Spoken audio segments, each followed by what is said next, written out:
Atong nadungog nga usa sa mga tinun-an ni Kristo, mihangyo kaniya nga tudluan sila kung unsaon pag-ampo. Sama nga si Juan, nagtudlo ngadto siyang mga tinun-an kung unsaon pag-ampo. Ug gitudluan ni Kristo ang iyang mga tinun-an sa pag-ampo nga atong gitawag karon nga the Lord's Prayer o Amahan namo.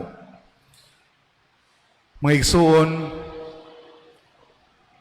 ang pag-ampo nga amahan namo, nagtudlo kini kanato to become trusting and hopeful ngadto sa providensya sa Dios.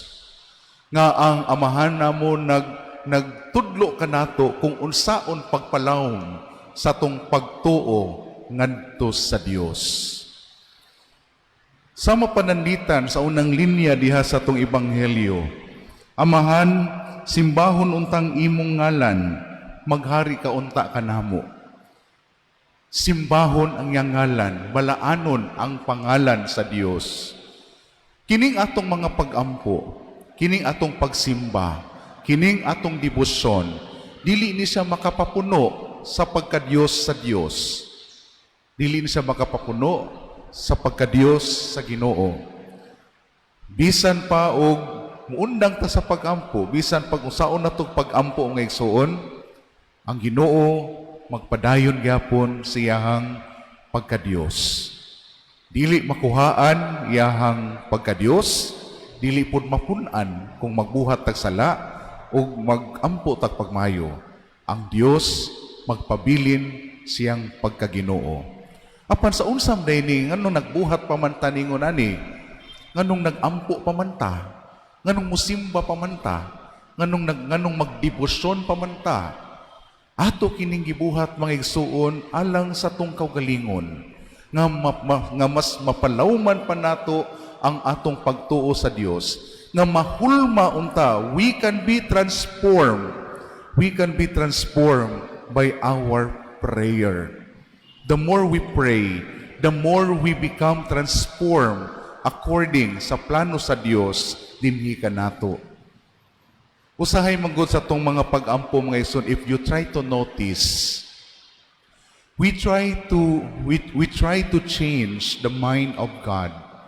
Mag-ampo ta pagmaayo nga ang atong pag-ampo nga atong konbensihon ang Ginoo nga musunod according sa tong plano, nga mutuman kung unsay atong gihangyo. But no, sa aton tang pag-ampo sa Dios, kita unta maoy nausab ug nausab ug na-align ngadto sa kabubuton sa Dios. Dili unta ang Ginoo moy atong mudimanta niya nga ma-align or mupabor sa atong kagustuhan, sa atong tinguha, kundi kita hinuon maoy ma-align ngadto siyang kabubuton ug ngadto siyang plano dinhi kanato.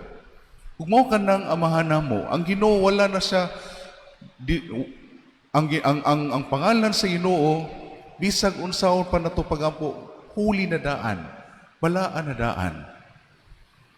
daan. But in praying the Our Father, unta we recognize the holiness of the name of God. And by recognizing the holiness in the name of God, kita pod unta makakatun pod ta makapaambit unta ta og kanang panalangin ngadto sa uban. Ang kana ganing mugawas sa tong baba is the word of blessings, dili unta the words of curse.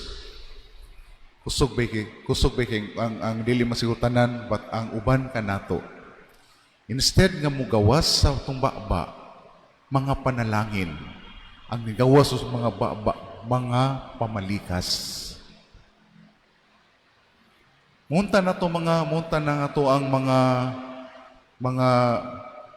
mga tinguha, to mga pangandoy nga the more we pray, the more we utter blessings, the more we share blessings. O ang atong kaugalingon mismo, mahimo untang blessing ngadto sa uban. Dili unta ta mahimong burden and curse ngadto sa uban. Muna mga igsuon, sa atong pagpadayon sa pag-ampo, nining santos nga misa. Padayon usab kita sa pagampo nga unta. Kining atong pagampo labi na sa the Lord's Prayer nga mo'y gitudlo ni Kristo dinhi kanato. Unta makapausab unta ni nato. Makapahimon ta ni nato nga maayong tao. Makapahimon ta ni nato nga mapasayloon labi na ngadto sa uban nga nakapasakit kanato. Makapahimon ta ni nato nga mapaubsanon. Makapahimon ta ni nato nga may gugmaon ngadto sa uban. Labi na ngadto sa uban nga lisod gigugmaon. Hinaot po ta.